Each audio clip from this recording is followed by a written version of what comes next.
Siku nyingine wewe unachunguza kabla ya kufanya tukio, sawa eh? Chunguza kwanza ndo mfukuze mtoto nyumbani. Wewe unamfukuza yule mtoto nyumbani, anaenda wapi? Mimi nilimshuhudia Kibula kwa macho yangu. Lakini wewe bado unakataa. Mke wangu unamkatalia. Unamuona kama mke wangu anamuonea Kibula. Ndio anamuonea Kibula, hajambaka. Huo ni uongo. Wewe unaamini hivyo. Lakini mimi niliona kwa macho yangu mwenyewe. Mimi nadhani iko siku utanielewa vizuri mada.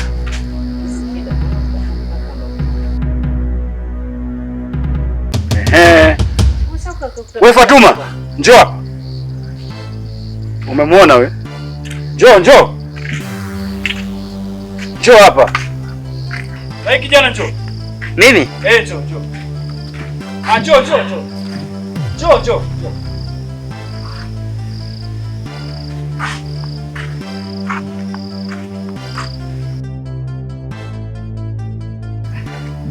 Sasa nadhani leo utaelewa nilichokuwa nakiongea. Ulikuwa unaenda naye wapi? Blaza, kwani si wewe si ndio uliniulizia mimi lodge wewe? Wewe mimi nilikuulizia lodge au guest. Na ukaniambia unaenda kumchukua nani? Nikakwambia kwa kuna kabinti kacha hapo kwa nyuma. Ambaye ndio huyu, si ndio? Ni huyu, lakini sasa naona umeelewa ninachokiongea. Huyu kijana kaja kuniulizia mimi lodge hapa. Nikamwelekeza aende pale Galaxy. Huyu kijana ndo anaonekana na huyu mwanafunzi wako. Fatuma, ya kweli haya?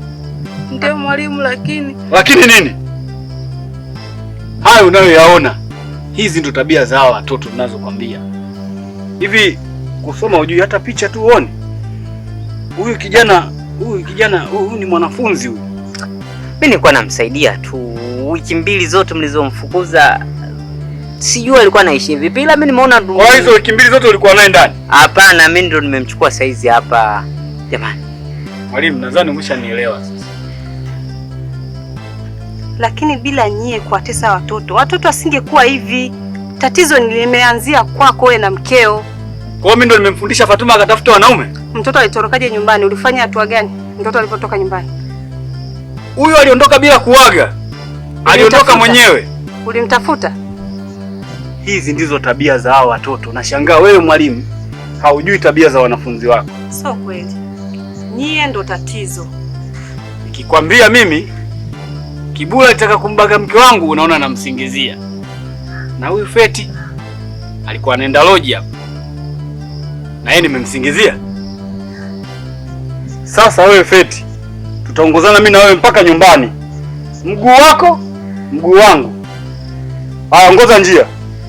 Bando. Nakwambia ongoza njia huku. Umbavu wewe. Kijana. Leo funika kombe mwanaalamu apite. Ila wakati mwingine nikikukuta na mwanangu miaka 30 itakuhusu. Na wewe mwalimu, nadhani umejionea kila kitu. Akili kichwani kwako.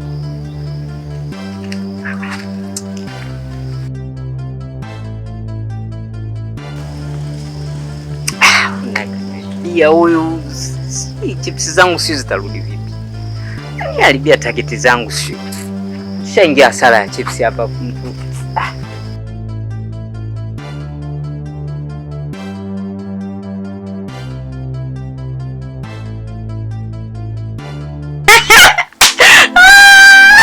Mama, ila yeye kiboko jamani. Yaani nimemkomesha, unajua mwanangu nimemkomesha Kibula. Yaani hapa nyumbani arudi tena. Yaani kama mimi tu nilivyomfanyia David. Nakwambia nimejiliza, nakwambia mbele ya mume wangu. Mume wangu Kibula kanibaka. Na babako basi alivyokuwa kaniamini, nakwambia acha mpige magumu amfukuze. Kama nakuona mama. Lakini mama, vipi kama siku na nyie mtakuja kufariki? Alafu na mimi nikafanywa kama nyie mnavyofanyia Kibula. Wewe mtoto acha mawazo ya kiupumbavu. Na nikakwambia mimi nakufa, Sifi leo wala kesho wala kesho kutwa. Umesikia wewe? Sawa, sumeagana na Mungu mwenzangu. Mwanangu. Sio tunapoelekea Ismail zinakuwa za kwetu au utaki? Zishakuwa tayari za kwetu mama. Zitakuwa za kwetu mara ngapi? Hebu subiri kwanza mwanangu Leila. Nasikia kama kuna mtu anagonga. Sasa atakuwa nani? Kwa sababu baba yako anafungua getini. Hawezi kugonga kabisa mwanangu. Au ni wale wajumba zake Fatuma amekuja.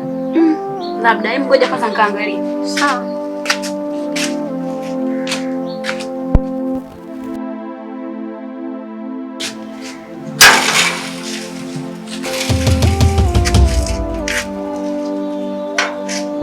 Umefuata nini hapa? Kuondoka nilikutana njiani kaniambia nirudi nyumbani. Na mimi nilikwambiaje? Uliniambia nisirudi tena. Na hapo unafanya nini sasa? Kwa hiyo kwa sababu tulikuacha ukaondoka ukiwa mzima na hujaumia popote, umeamua rudi tena, si ndio? Kinilaida nione huruma mzee, kunahangaika tu mitaani, sina sema kupa kulala. Wewe, nikuone huruma mimi mamako? Mimi babako?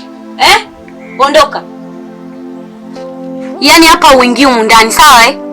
Mimi ndio kaniambia. Wewe bwana, ba mdogo kitu gani? Tena ngoja nikuoneshe. Mama! Kuna nini? Njoo mama.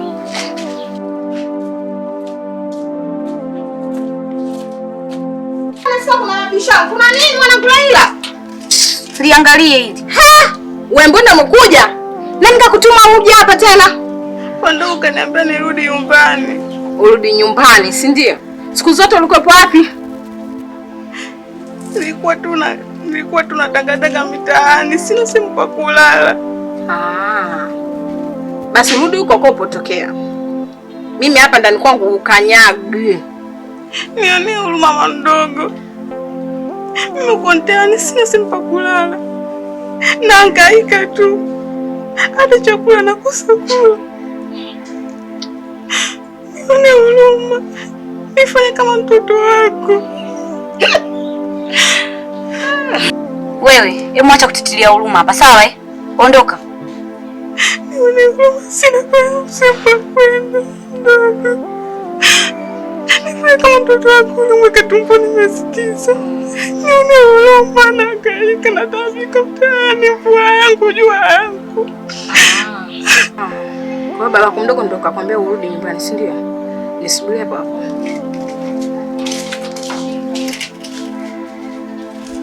Wewe endelea kusubiri tu. Naona subiri kweli. Endelea kusubiri hivyo hivyo. Ngoja mama aje. Leila, nione huruma wewe. Mwe mshindwa bwana . Leila, ongea na mama mdogo anisamee. Wewe kumbe chizi. Kesi angejela unampelekea nyani. Ni hivi.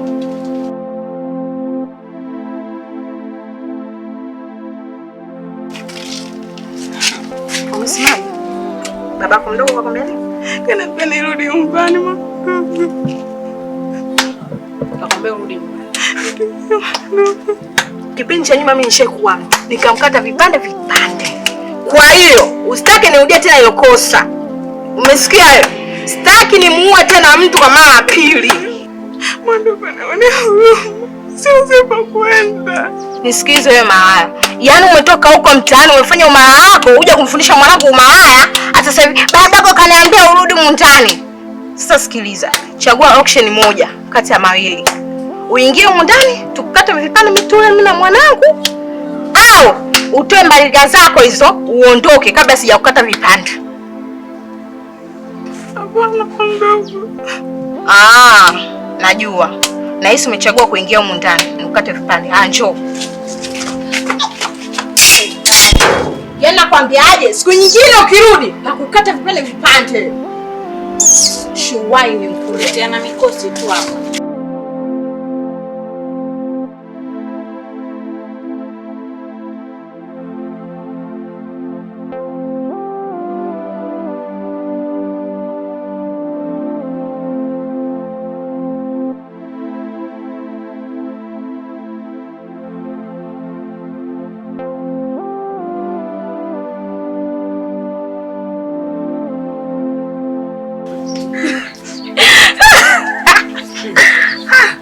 Mwanangu, naona nilichomfanyia Fatuma.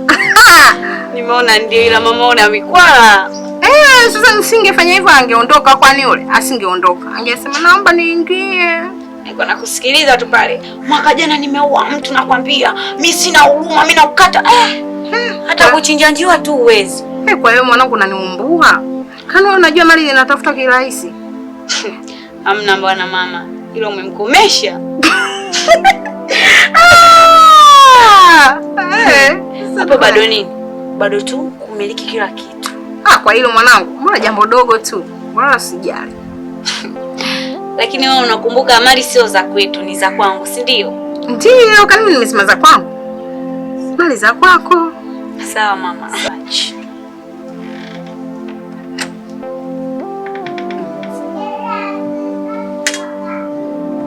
Vipi hapa? Poa. Kwa mimi naingia huko hata hamna taarifa. Nimekaa tu hapa mnapiga umbea. Siku moja mume wangu tunapiga story na mwanangu. Hivi wewe unasoma kweli sasa hivi wewe? Ndio, anasoma. Wewe? Unasoma kweli? Ndio, mbona mimi najitahidi sana sasa hivi baba? Sawa. Wewe Feti uko wapi?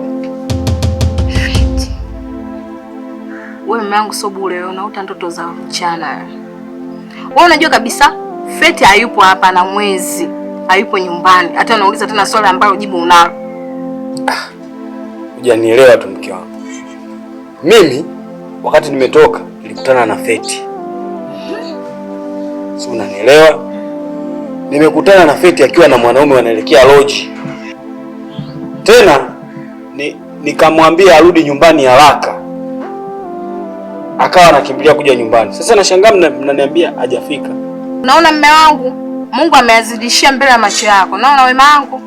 Yaani mimi mwenyewe nikiongea naonekana mnafiki, siwapenda watoto, mama akambo natamana mali, kumbe wala watoto mimi mume wangu nawapenda, siwasingizii. Unaona? Umeona mbele ya macho yako. Unajua watoto hao, yani sasa mke wangu nimeamini. Hao ulikuwa uwaone. Ndio. Mimi nilikuwa nawapenda wale, sina hata lumbana nao. Lakini nikiwafanyia vile naonekana mimi mama nyasaji, mama akambo, siwapendi kwa sababu sijazaa. Yaani kumbe hata Kibula alikuwa kweli anahitaji kubaka. Maana nilikuwa nina wasiwasi, lakini kwa hili la Feti limenifanya niamini kila kitu. Maana nimemshuhudia mwenyewe kwa macho yangu. Yuko na mwanaume wanaelekea lodge. Na amenidharau, nimemwambia arudi hapa, hajarudi hata nyumbani. Sasa yaani kuanzia leo hao watoto sitaki kuwaona. Kweli mume wangu. Yaani mimi hao watoto sitaki kuwaona kabisa. Mbele ya macho yangu. Yaani hao watoto hizi tabia wamezitoa wapi? Wamekuwa watoto wa mtaani sasa hivi. Wana tabia za mtaani. Ndio, sasa unakuta mtu anataka huko mtaani, anajifunza umalaya. Anataka tena mwanangu tena amfundishe umalaya. Kwa hiyo nitakuwa na mtoto hapo. Na ili panga vipi sasa? Amna tu mume wangu nimelishika. Umelishika tu? Vituko. Haya, mimi niko zangu ndani. Sawa. Na wewe? Usome, wache masiala. Sawa baba. Sijakaa yale.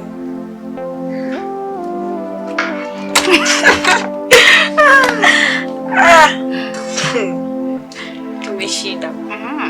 Leila mwanangu, nenda basi ndani ukapike. Nenda basi kapike, babako ale chakula cha mchana. Basi na umeanza. Mimi nimechoka. Umechoka mtoto? Basi subiri nikapike mie. Haya mama. Ndio maana nakupendaga mamangu.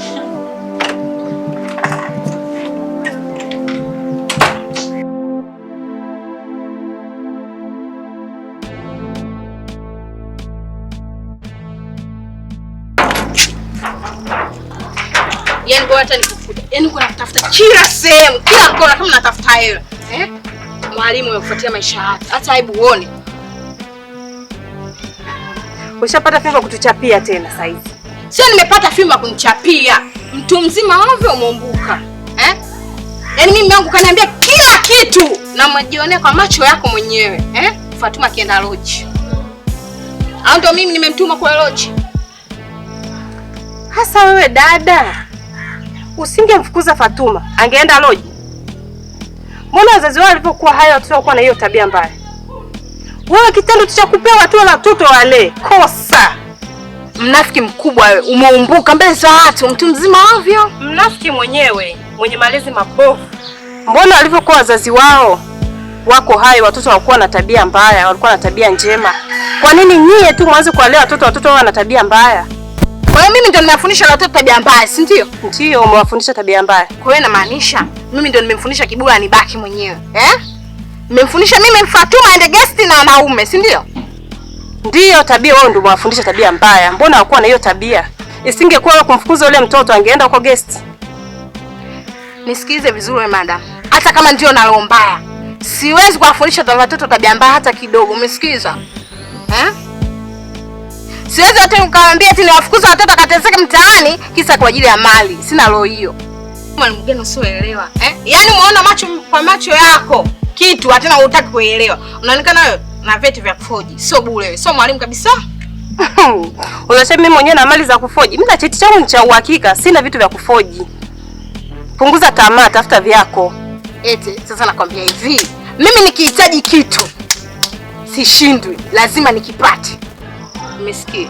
Nakupa onyo. Kaa mbali na mimi. Kaa mbali na familia yangu, tutaonana mabaya siku sio nyingi. Kwa taarifa yako, kuniua huwezi. Sawa Kuniloga huwezi. Kwa sababu unajua hata chimbo langu nilikotokea. Huniwezi mama. Nitafuatilia mpaka mwisho wapate mali zao. Sasa wewe madam, ambacho tukielewa kitu gani hapa? Umejionea kwa macho yako Fatuma akienda Roji. Au mwenzangu na vitu vya kufoji. Tuambizane. Vitu vyangu vya kufoji kama nyie mnavyofoji mali za watoto wa watu. Hamuone hata haya. Na mume wako. Kuzini roho mbaya. Dada, tuheshimiane. Wewe nitakuwasha kofi sasa hivi. Mimi nakuwasha. Jaribu. Hapa ni kwangu sio kwako, sawa Eti hapa ni kwangu sio kwako, haijalishi. Alafu wewe Yaani ukitaka kunipiga, nipige uone. Utajua upande wangu wa pili. Yaani mmoja nahakikisha anaenda polisi, mwingine hospitali. Dada ondoka kwangu. Naondoka lakini siku nyingine nikija. Sitakuja kwa sura hii unapoona.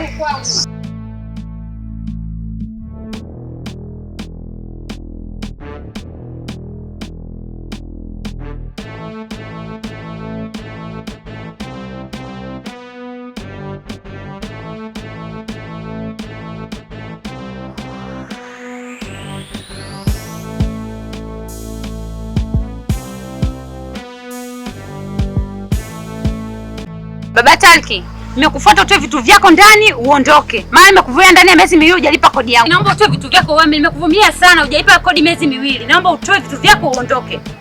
Maana mazingira hapa ni machafu, maji mnamwaga ovyo, matakataka muokote. Nataka nitoke huko nije nifanye usafi hapa.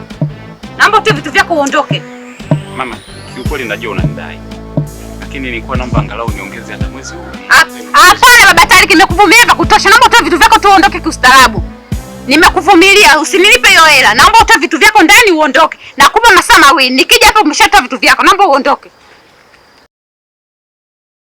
Samee basi mwezi mmoja. Hapana.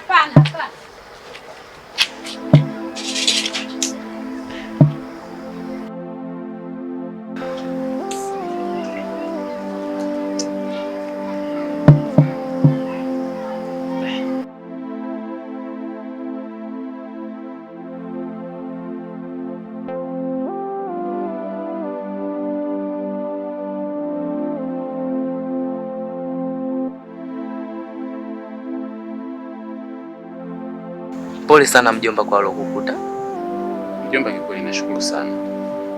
Nashukuru sana, wala hata usijali, ndio maisha ya duniani. Na kifupi tunasema ukisha kuwa mtu mzima mambo kama haya lazima utapitia tu. Kwa hiyo wewe usio na wasiwasi kuhusiana na swala kama hilo. Lakini mimi nimeshangaa kikubwa uwepo wako pale kwa sababu sikutegemea kwamba utakuja nyumbani siku ya leo. Na wala tulikuwa tujaidiana. Mjomba, nyumbani matatizo hayaishi. Na walipofikia sasa hivi wameamua kunifukuza nyumbani. Yaani ina maana tena wameamua kufukuza na wewe pia?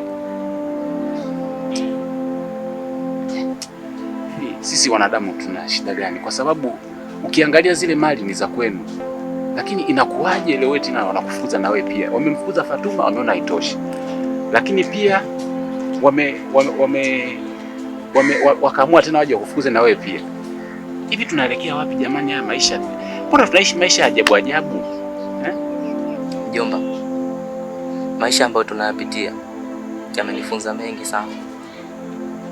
Nimekuja kujifunza kuwa maisha bila wazazi ni sawa na kula chakula ambacho hakina chumvi. Hata kama utakila, ladha yake haiwezi kuwa nzuri kama chakula ambacho kina chumvi iliyojitosheleza. Lakini unasikia mjomba wangu, nikwambie kitu. Siku zote ndio maana tunasema wazazi wako wa kweli ni babako na mama yako. Sitachoka kukwambia maneno hayo. Sisi ni kweli, sisi ni ndugu zako kabisa. Mimi ni mjomba wako, lakini unaweza kashangaa mimi nikiishi na wewe nisikulee katika yale maadili yanavyotakiwa, nisikufundishe maisha yale yanavyotakiwa. Kwa hiyo ukishakosa baba na mama, yani kiukweli ni mtihani kabisa, utaishi maisha ya shida. Mimi sitachoka kuwasaidia, kwa hiyo nilikuwa naomba basi ikiwezekana uje tuishi wote hapa nyumbani. Mjomba, kumbuka uko kwenye mazingira magumu sasa. Mimi labda nikutoe hofu tu. Mimi kuna rafiki yangu ambaye yeye anakaa peke yake. Kwa nilienda nikamwelezea maisha yangu jinsi yalivyo. Akaonyesha moyo wake kwangu na amelizia mimi nikae naye. Kwa hilo usijali kabisa mjomba. Mjomba, lakini ni sahihi kabisa. Ni kweli utakuwa una rafiki yako, lakini mimi ili kusudi nizidi kuwa na amani, kwa sababu wewe pia ni kama mwanangu kabisa. Ili kusudi mimi niwe na amani, nitamani tuishi wote, kwa sababu ili kusudi mimi maisha nitakayokuwa nikiyapitia mimi, basi na mjomba wangu basi tuishi pamoja, kwa sababu leo hii ukienda kuishi mbali zaidi naweza nikawa sina amani, kwa sababu ukiangalia mdogo wako mwenyewe Fatuma mpaka sasa hivi sielewi yuko wapi. Lakini nishakuwa nimekuahidi kwamba nitakusaidia, lakini mpaka sasa hivi sijakusaidia kwa lolote. Mdogo wako hajarudi mpaka leo hii Sasa na wewe ukiondoka, mimi hujui kwamba nitakuwa naishi maisha ya shida sana, kwa sababu nyinyi ndio ndugu zangu, nyinyi ndio watoto wa dada yangu. Kwa hiyo nikiwa nakuona hivi, hata kama kuna mambo yanajitokeza ya shida kama hivi, lakini nakuwa napata nini, faraja, kwa sababu wewe nakuwa nakuona, na pia mambo fulani nazidi kufarijika, nazidi kuwa na amani ndani ya moyo wangu. Njoo tuishi tu hapa nyumbani. Mjomba, unajua una majukumu makubwa sana sasa hivi, na uwezi kushika vitu viwili. Wewe sasa hivi endelea kutafuta pesa ili uweze kusaidia familia yako, na jukumu la kumtafuta Feti mimi nitalivaa mimi kama kaka yake, kwa sababu kwa sasa hivi nina muda. Sawa mjomba. Mimi kwa sababu umeshasema hivi, basi haina shida, lakini usichoke kuja nyumbani hapa.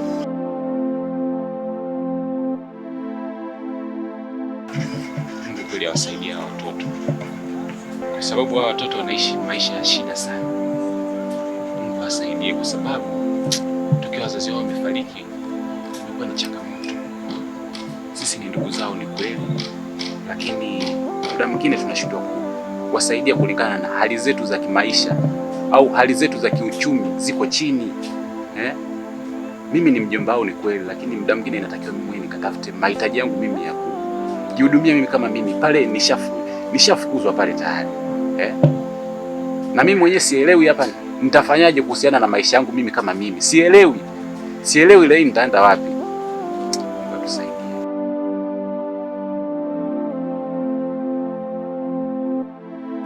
Kwenye maisha yangu nimejifunza kitu kikubwa sana baada ya kufiwa na wazazi wangu. Nimejifunza kwamba ndugu yako wa pekee ni baba yako na mama yako. Yaani baba yako na mama yako ndio nguzo kwenye maisha yako. Ukipoteza wazazi, umepoteza kitu muhimu sana kwenye maisha yako, sana sana. Nakumbuka siku ile wakati wazazi wetu wamepata ajali, wamefariki kwa pamoja, baba pamoja na mama. Siku ya msiba, baba mdogo alijitolea na kuongea maneno mengi mazuri na ndugu wengineo, kwamba tutawasaidia hawa watoto, tutawalea watoto kama walivyokuwa wakilelewa na wazazi wao, nasi tukaingia faraja kwamba licha ya kwamba wazazi wetu wamepotea kwenye uso wa dunia, ila wapo watu ambao watasimama na sisi. Kumbe sio kweli, sio kweli. Naamini yatima wote duniani wanapitia kile ambacho tunakipitia kwa namna moja ama nyingine.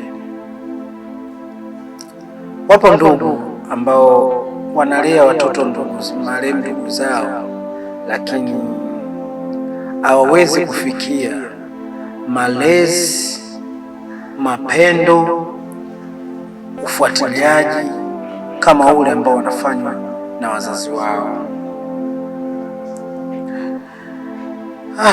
Nawaombea wazazi wengi hapa duniani, Mungu awape miaka mingi wapate kulea watoto wao, maana wazazi wanapotoweka katika hii dunia, watoto wanapata shida sana sana.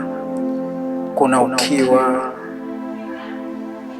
wanakosa faraja. Naumia sana nikikumbuka baba mdogo jinsi alivyokuwa akisaidiwa na marehemu baba yangu.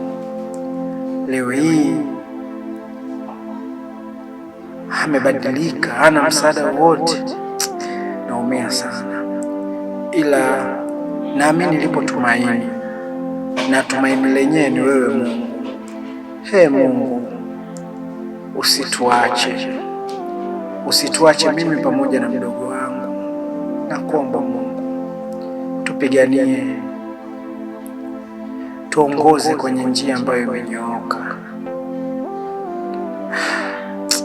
Sijui nitaishi vipi, sijui nitakula wapi, sijui sasa nitalala wapi, sijui hata nianzie wapi, ila nakutumainia Mungu. Naomba unisaidie.